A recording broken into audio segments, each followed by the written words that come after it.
SLBC టన్నెల్లో 22వ రోజు rescue operation కొనసాగుతుంది. 7గురి ఆచూకీ కోసం సిబ్బంది గాలిస్తూనే ఉన్నారు. D2 నుంచి D1 వరకు తవ్వకాలైతే కొనసాగాయి. అయితే టీబీఎం మిషన్ శకలాలు రెస్క్యూకి అడ్డంకిగా మారడంతో సిబ్బంది ఇబ్బందులు పడుతున్నారు. ప్లాస్మా కట్టర్లతో మిషన్ శకలాలు తొలగిస్తున్నారు. మరోవైపు ఎండ్ పాయింట్ సమీప ప్రాంతం ప్రమాదకరంగా మారిందని అధికారులు తెలిపారు.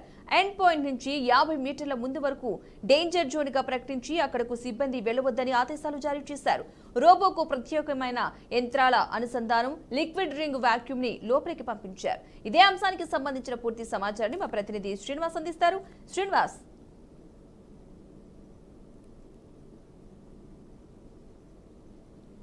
Good evening Padma. శ్రీశైలం టన్నెల్లో జరిగినటువంటి ప్రమాదం ఇప్పటికీ 12 రోజుల క్రితం జరిగిన ఈ ప్రమాదం పెద్ద ఎత్తున ఒక దిగ్బంధానికి గురి చేసింది. దీనికి సంబంధించి ఇప్పటికే రాష్ట్ర ప్రభుత్వం, కేంద్ర ప్రభుత్వం సహాయంతో అనేక బృందాలు కానీ ఇక్కడ వచ్చాయి. 12 రిస్క్ టీమ్స్ కూడా రంగప్రవేశం చేసినటువంటి పరిస్థితి. రిస్క్ టీమ్స్ పనిచేస్తున్న క్రమంలోనే ఆ డాగ్ స్క్వాడ్స్తో ప్రత్యేకించి జాలాలతో సంబంధించినటువంటి మృతదేహాలు ఎక్కడున్నాయో కనుగొనడానికి ప్రత్యేక డాగ్స్ కూడా తెచ్చారు. దాంతోపాటు రోబో టీమ్స్ కూడా రంగప్రవేశం చేయించి పూర్తి స్థాయిలో ఎక్కడైతే మృతదేహాలు ఉన్నాయో ఆ మృతదేహాలకు సంబంధించినటువంటి ఆనవాయిలు కానీ అదెంత డిస్టెన్స్ లో ఉంది, దీనికి సంబంధించినటువంటి విషయాలు ఎలా ఉన్నాయనేది కూడా ఇప్పటికే పరిశీలన చేస్తున్నటువంటి పరిస్థితి. అయితే ప్రధానంగా చూసుకున్నట్లయితే D1, D2 దగ్గర ఉన్నటువంటి ప్రధాన సంబంధించినటువంటి డిస్టెన్స్ లో ఉన్నటువంటి బురద అయితేమి సంబంధించినటువంటి వాటర్ పంపింగ్ చేయడానికి కొంత పెద్ద ఎత్తున ఆడ టెక్నికల్ గా కొంత ఇష్యూ అనేది ఇప్పటికే నిర్ధారించినటువంటి పరిస్థితి. అదే క్రమంలో కూడా ఏదైతే యాంత్రికంగా జరుగుతున్నటువంటి అనేక పరిణామాలు కావచ్చు, పూర్తిగా చూసినట్లయితే ఏదైతే మిషన్ సంబంధించినటువంటి విడిభాగాలు అక్కడ ఇరిగి పడటంతో వాటిని ముక్కలుగా చేసి విడిభాగాలుగా బయటికి పంపించడానికి ప్రయత్నం చేస్తున్నారు. ఇదే క్రమంలో కూడా రిస్క్ టీమ్స్ ఏదైతే పాయింట్స్ రిమార్క్ ఉన్నదో అక్కడికి పోవడానికి కూడా కొంత ప్రమాదకరం ఉన్నట్లు కూడా అక్కడ చెప్పినటువంటి ప్రమాణకంగా ఉన్నటువంటి విషయాలు ముందుగానే చెప్తున్నారు. హెచ్చరికలు కూడా జారీ చేస్తున్నటువంటి పరిస్థితి. ఏదైతే రిస్క్ టీమ్స్ ఉన్నాయో రంగప్రవేశం చేసినప్పుడు కొంత దూరం మాత్రమే వెళ్లాల్సి ఉంటుంది. మిగతా ప్రాంతానికి వెళ్ళినట్లయితే అక్కడ ప్రమాద సూచికలు కూడా ఉన్నాయి.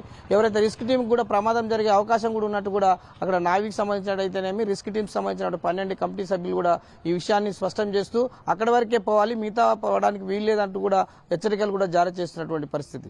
ప్రధానంగా చూసుకున్నట్లయితే శ్రీశైలం టన్నెల్లో జరిగినటువంటి ప్రమాదం నేటి వరకు జరిగినటువంటి అనేక రిస్క్ టీమ్స్ రంగప్రవేశం చేసినా కూడా నూతనంగా జరుగుతున్నటువంటి డాగ్ స్క్వాడ్స్ కాకుండా మళ్ళీ రోబోలను కూడా ఎంట్రీ చేస్తున్నారు. రోబో ఎంతవరకు డిస్టెన్స్ లో వెళ్ళాలి, అక్కడ వాటర్ పంపింగ్ అయితేనేమి సంబంధించినటువంటి బురదతో కూడుకున్నటువంటి ఆ ప్లేస్ లో పూర్తిగా మార్కింగ్ చేస్తున్నారు. ఎవరైతే కార్మికులు ఉంటారో ఈ యూనిట్ లో పనిచేస్తున్నటువంటి వారు కొంత మాత్రమే వెళ్లాల్సి ఉంటుంది, అక్కడి నుంచి ముందుకు కానీ వెళ్ళడానికి లేదంటూ కూడా ప్రమాద సూచికలు కూడా జారీ చేశారు. దీనికి సంబంధించినటువంటి మున్ముందు జరిగేటువంటి ప్రమాదాలను కూడా ముందస్తుగానే పసిగట్టి దీనికి సంబంధించిన విషయాలను కూడా ఎప్పటికప్పుడు ఒక బులెటిన్ కూడా విడుదల చేస్తున్నారు. పద్మ, ప్రధానంగా చూసుకున్నట్లయితే తెలంగాణ శ్రీశైలం టన్నెల్లో జరిగినటువంటి ప్రమాదంలో 8 మంది కార్మికులు దుర్మరణం చెందిన క్రమంలోనే మిగతాకు సంబంధించినటువంటి 7గురి మృతదేహాలను గుర్తుపట్టలేకుండా పోయిన క్రమంలోనే వీటన్నిటికీ స్పెషల్ గా ఒక టీం ద్వారా చేస్తున్నటువంటి పరిస్థితి. ఇది శ్రీశైలం టన్నెల్లో జరిగినటువంటి ప్రమాదానికి సంబంధించి సాంకేతికంగా కావచ్చు సంబంధించినటువంటి అనేక విషయాలను పూర్తిగా పరిగణలోకి తీసుకొని జాతీయ స్థాయిలోని నావికి సంబంధించిన అధికారులతో పాటు 12 రిస్క్ టీమ్స్ పనిచేస్తున్నటువంటి పరిస్థితి. Padma, right, thank you Srinivas.